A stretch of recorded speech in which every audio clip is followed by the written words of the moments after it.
today. I hope you guys are doing well. Olunaku luntwala nzize mbanyumiza akaboze dakika 20 second ngende nkole emirimu eginkutte naye mbadde siyinza kusoma broadcast ya leero. I hope you guys are doing well. So kendekemu ka esi kasoke katukube. Morad K Momo VIP. I hope you're doing well. Jones Info, Mugalasi Joshua Mix Farmer Buziza ku Jones, Sema Momo, Stanley, Antonio, Mark, Eddie, Patrick, Potre, Kakai, Martha, Starch, Nathan, Nangi Nambuzako, good evening. Kasubile na listed nyo Joshua. Ninze mwe tandike mbozi, then yatemba sibule mangu nyo. Ibampadde dakika ntono nnyo wali nange nziruseeyo buddusi kati nzize tuzikwasaganye ate tulabe kati ekiddako. But I hope you nga ndabako omuntu abo babiri. Sadam ogamba otya muganda wange olistede nange ndistede ndi wano ndistede bakola leero tukoze inspection.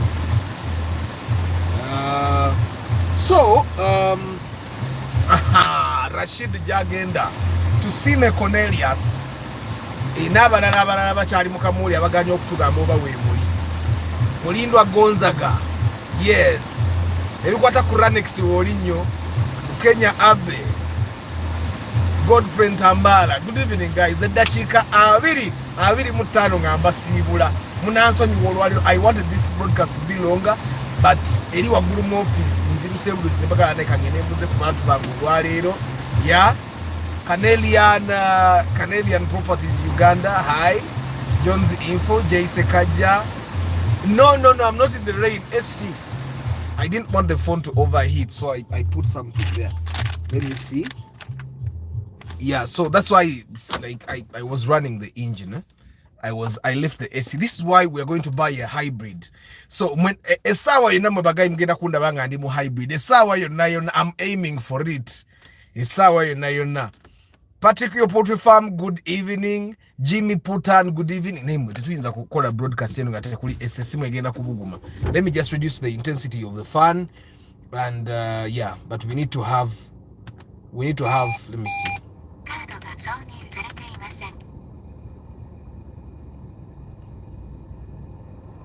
Let me see. So there is no way we do without the AC for now. Katu onone ku mafuta. AC full time. Atenga parkings naye katengeje sinaje ndaga emirimu gikyankutte eno ku office. Gena ngimalirize. Today morning tubadde tuli mu inspection, so there was no way for me to be at the office to make things work. Yeah.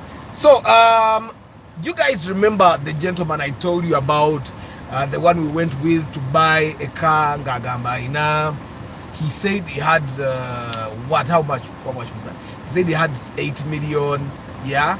And then we failed to get a car. You remember the one we're talking and about Vitz and Tumaliza and Trabi Rav for Nagambe Inzo Musumbua and all that. So that gentleman finally yesterday called me again, and so we talked. Actually, after the broadcast, we talked via WhatsApp, and then yesterday, it was yesterday. Amina kamulegea experto atulinda Amon kambesije kwikiriza Maria. Let's also like the broadcast so early. Meanwhile, I sell popcorns in the comment section. Amina. So Karanex mwachikubye than the Vitz you bought yesterday. Are you sure? So I'm telling you the story of the Vitz. So the gentleman called me yesterday. Ngaina bondi muyarabye the Vitz 13 mujirabe 13. The one I posted yesterday. The Vitz I posted yesterday. So the gentleman calls me. After come and inspect, I've seen a Vitz 1.5. It's actually 1.5 liters, not even 1.3. And I said, okay, let me come. He paid an extra 100,000. Now, mwabala nyinzo zigana extra 100 nenjagala full amount, but he paid extra 100,000. And so the mechanic we worked with the very first day yabandeo. So I got another mechanic and we went and saw the Vitz. the 1.5 Vitz, he did not buy the Vitz. Now, this is where the story gets interesting. So, we reach the bond, and we see that Vitz, the 1.3, I had not liked it. Now, this is the situation that probably we need to understand from time to time. Sometimes people want to buy cars, and they just want to buy cars. Ngatafudde bamuguza sente meka. Ngatafudde yoba it's not a fair deal. I have money, I just want to buy a car.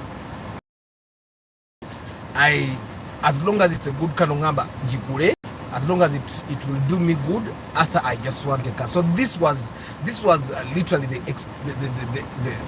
situation we were in. So when we got to see this car, netujikebera ngeiwa oil mu plugs, ngeiwa oil mu plugs. Yasoka na gana kwaka, so the plugs were that bad. The plugs some were wet with oil, others were wet with petrol. Negano waka for like 20 minutes. Ngatuliyao. Yasoka negana nga mafuta, then it bought fuel. Nesokelera negano kwaka ne bachusa plugs ne yaka. So initially yerenga menti moroke ne pipira, but we yaya senge moroka tete pipira. But the fact that some plugs had oil, for me that's a red flag. Now, under what circumstances do the plugs get oil? It can happen in two cases. One, if the plugs goes through the top cover, you see the engine ye motoka ebera bwet ne batekako ka top cover akabika bamaze okutekamu baziyita batya wagenda valves and all that, bamaze okutekawo valve rail ne babikako top cover. Now the top cover ebera ne seal ebika all those places oil ayingire ne mu valve aberayo, but the oil is not supposed to skip the valve places to go into the plug holes. Now when the top cover seal is faulty, or kakadiwa, or kayurika, or kafuka hard, then the oil can go to the plugs. That's one instance where oil can go into the plugs. The second instance, now the first instance is very simple. The second instance where oil can go into the plugs is if the rings are worn out. Which tegera. Now the rings baziteka ku plug ku piston rings baziteka ku piston. Now those rings are what keep the oil from going up on the piston. Now that second instance means the engine is kaput, eba yetaga kubeda overhauled. And remember, I've been telling you guys, don't overhaul VVTi engines. So you have to buy a new one NZ engine, which is about 2.2 2.5 there. So we talked with the mechanic, and it was either the top cover seal or the rings. Now if it's where the rings, then you just need to buy a new engine. So in a moroka yabade yakutara afia najit postings, I was supposed to remove it, but I did not remove it because it's part of the story. So but the gentleman said for me, I knew Vitz rukumbitane the RS 15 million was too much, but this gentleman was okay with it. Like, we tried to convince this gentleman to not buy this car because it's not a fair deal. It's not a fair deal because when you're selling that Vitz, it will probably first at max, it will fetch you 12 million. At maximum 12 million. But the gentleman was okay with the Vitz because tiaba denunji nyo body, tiaba denunji nyo munda, ochitegera ne engine iyo ngana ye ina biebika. But the gentleman was okay. I want you guys to understand. This is something I'm understanding with you guys. There comes a time when someone just wants to buy a car. Nga ebyadiru nungi obanguze ubinga tabiriko gaga atha jango kebere moroka bweba nungi tugule tugende. Okay, so this was the instance. So after understanding all the problems, now this is what was happening. This gentleman initially had 10 million cash, which is what he hadn't told me. And eventually, when he told me I have 10 million cash, I told him, Kakati Olaba, you did not tell me the truth from the beginning. When Nayoge and Nabagamba, but I would have the honest thing to get a inspection. Or Rumugo when Yini way to go. Why? Here we were looking at cars of 8 million. Nengo Mwamia in 10 million. At 10 million, it's very easy for you to look for a Vitz, Mononya Vitz na RS. But he had told me he has 8 million. Naenga yeche yaliabaze, and guys, don't stick to this too much. Yeche yaliabaze, that if he has 10 million, he pays 8 million, and then he has 2 million balance to work on whatever he has to work on. Now, you can actually get a car at 10 million. Give your kora kote bili immediate. Katingeye moroka jitwade tukuze asasudeko ngatege etukira mu garage. So I leave because I had to come back to office. So I told him, I have to leave you since you really like the car. You negotiate with the gentleman akuguze emmoroka. They negotiated. He was going to pay 8 million cash. Bamubanje endala emmoroka ebere ya 15. Cash money babadde bagitunda 13. Era kye nabadde mugamba nti maximum ate wano basuubuzi naye ye nga ye ajja gitunda 12. That's what I had told him, and he was okay with it. Ngebya roster biriko bichi. And so I left him nga tukanyiza agenda sasula million 8 bambanje zisigadde ziba musanvu, right? And he was okay with it. So for you guys that are saying kalika Vitz aka 15 twaguze tetwakaguze ngenda bamalira yembozi tetwakaguze, but even if we had bought it, the person who was buying was actually okay with purchasing that car at that price. Number 2, when we went to that bond, wabadde wako ka Vitz kemuna bake 15. For the guys that have not seen it, I posted it in the community section, community posts. Now wabadde wako ka Vitz aka kenatadeke 15 nekali akara finally ke akasembe okay yaguze 11. Now when I looked at these two cars, aka 11 kali cc 1000cc, I told him clearly gulaka na akamoroka aka cc 10. It was better, in better shape, interior better, exterior better, emipira giri better, okitegera. And by the looks of the car, it was a better deal. Kubako bakamuguziza 11 million cash. Era yamazina anonyaka kadinato opinga na agura. I'm going to tell you that shortly. Now why was I telling him to buy this car? One, you don't have a lot of money, so it's not a very good thing to buy a car on credit. Ekyokubiri eri moroka erimu ebyokukanika. Ekyokusatu, ka Vitz ako finally ke twaguze 11 million shillings. Nyini ko yabadde akalese nga ayagala kukola bata bamwekali aka 15 ka Vitz aka 15 simanyi yeze yatopinze. Eventually bamukoze bata. Why this happened? This gentleman goes to the bank to pick money just as Sulamali moroka ye ne bamukubira nti ateka Vitz kano ka RS oli yezokala bata akatutte. So he calls me. I had left him with my mechanic. He calls me and I tell him, you know what? Go tell the mechanic to check that other Vitz. By checking every Vitz nga nungi because it's even cheaper, and according to me, it's a better deal. So he goes back with his money ne bakebera akamoroka ako, and erina ajesonyo because the dealer we were getting the car from is big. Tosobola mulwanyisa ne bogenda mu court nti ate nasasuddeko. So what happens is they go look at this car and it's good. Ne makanika nangamba, you know what, atakubana ade CD the second time nangamba enemoroka eri better than eri RS. And guys, I've told you time and again, emoroka ne bobo jagala otya bwe in bad condition, try as much as obanga yetaga ebyokukanika nga bingi bwaba luwe taliko byakanika gyoba ogula.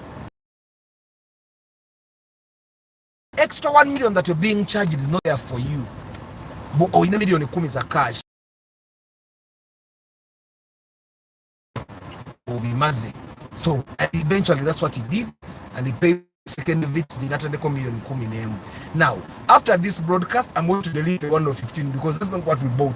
Najire sayo Vitz okubala gembozi jekoze echi engeri jetambuddemu ze wanavide kugura twabadde emoroka je tugenda okusasula ke million 8 batubanje omusanvu okitegera naye ne bagitunda ngona agenza okuleeta sente nakomawo naye 11. Now Vitz ya 11, I'm telling you, it's a very good offer.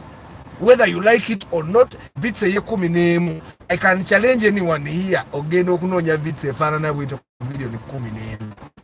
Second, of course now you can get better. You can get better, could probably gotten better. Nayo mami never dey mami luzagala kujja ku 50. You get it. Yusuf.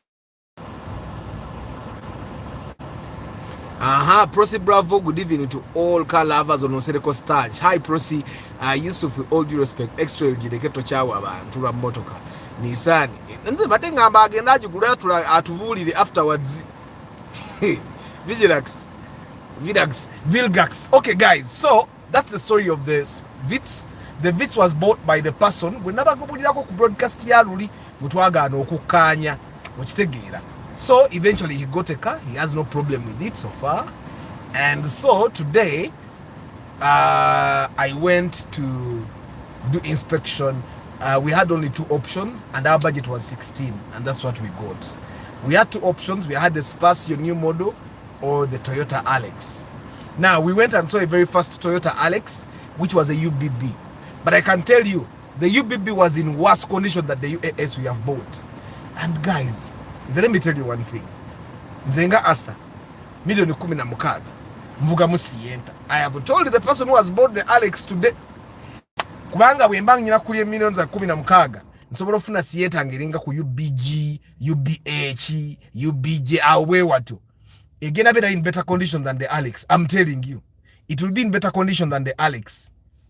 But you people just love your cars.